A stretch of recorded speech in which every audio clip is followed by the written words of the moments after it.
Should I get it? Stick with the Fireblade or acquire me a Panigale.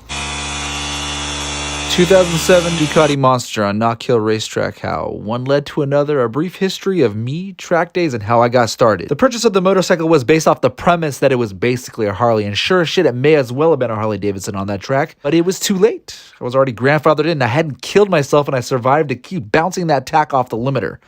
Unfortunately, I was getting passed by 500cc two-stroke grandmothers on lawnmowers. So I got myself a motorbike that was fast 2 decades ago, CBR 1000RR, so I can keep up with all them grannies on 2 wheels. But all jokes aside, there was no reason for me to keep that monster. There's no race series for Ducati Monsters, unless I just want to do track days for the sake of doing a track day with the Ducati Monster.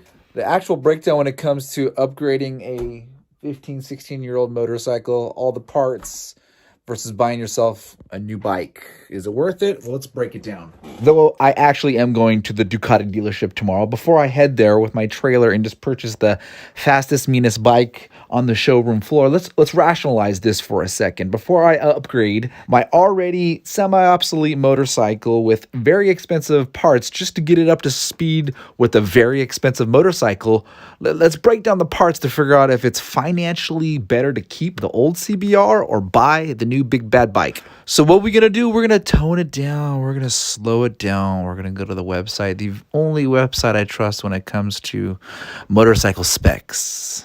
Wikipedia, of course, that's where I get all my details. And yes, there is a dedicated Panigale Wikipedia page. Let's start with a Panigale 899, the little brother to the 1199, with the most expensive model at $10,000 pounds, 148 horsepower, and about 400 pounds of weight. Double-sided swing arm, and I looked up a few dyno videos, and this thing's pushing about 125 horsepower to the ground, so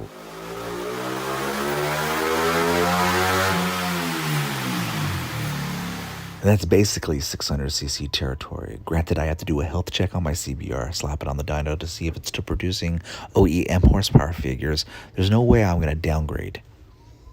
Today, after going to the Ducati dealership sitting on the 959 and the V4S, that 959 does seem lighter. Maybe this is no-duh information, but I was able to throw it around left and right in the showroom. The 959, it's interesting to me. In my opinion, I don't know. It probably is just as good as the V2, other than the single-sided swing arm so you can get a larger tire.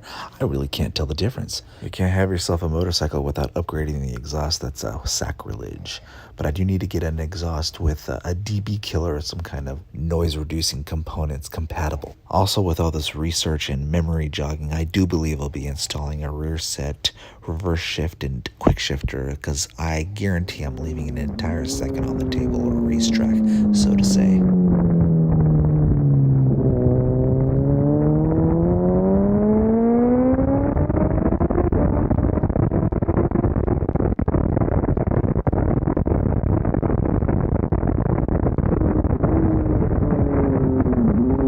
Honda CBR 1000 Fireblade. Me having a bike putting down 140 to 50 horsepower, then upgrading to a baby Panigale, it really isn't an upgrade at all. And if you've made it this far in the video, the next half is even more exciting, talking about big boy ducks. But we have to finish out our research talking about baby brother Panigales, as the prospect of having one of these smaller 2-cylinder Ducatis, it's exciting.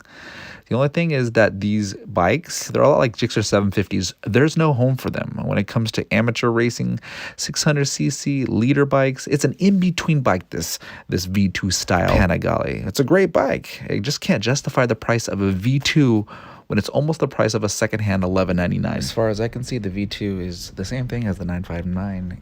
Granted, it has a single-sided swing arm, so you can put a wider tire for better or worse.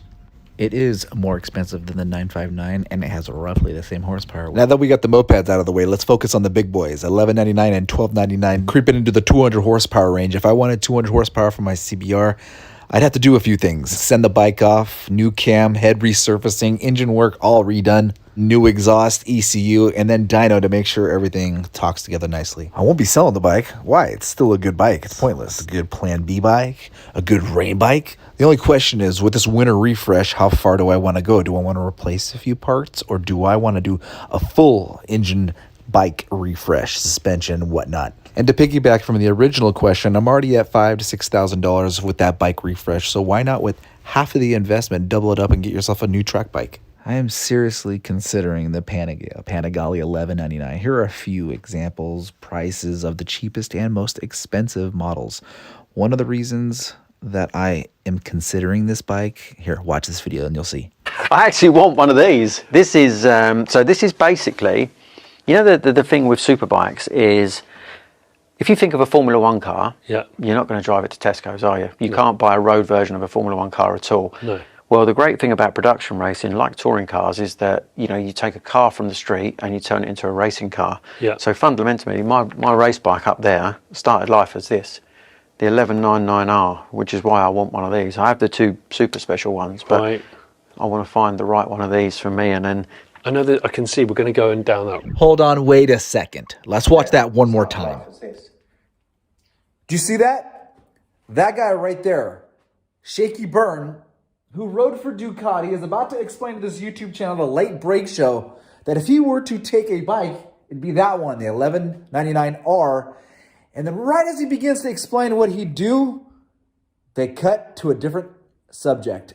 the 1199R, which is why I want one of these. I have the two super special ones, but Right. I want to find the right one of these for me, and then I know that And then what? And then what? They changed the subject. it's for me, and then I know that I can see we're going to go and down that. So they were about to expose some secret sauce behind the scenes technical stuff. My question, especially to Shaky, if you're watching this video, is it worthwhile to buy a $12.99, or do you get yourself a $11.99R due to that increase in horsepower? Is it worth it to stick with the older bike, or do you upgrade to the newer bike? Let me know. Footage Factory is the name of my channel, Shaky. I want to know.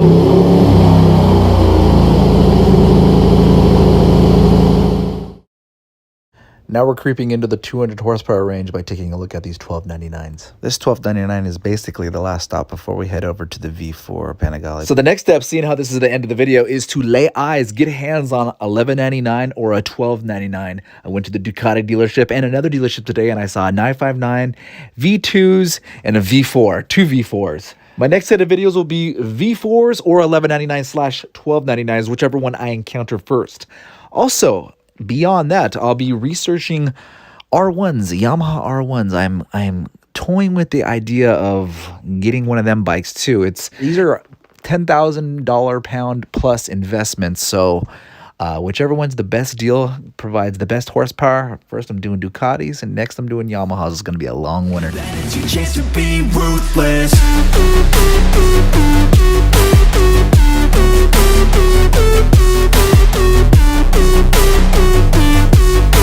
But it's your chance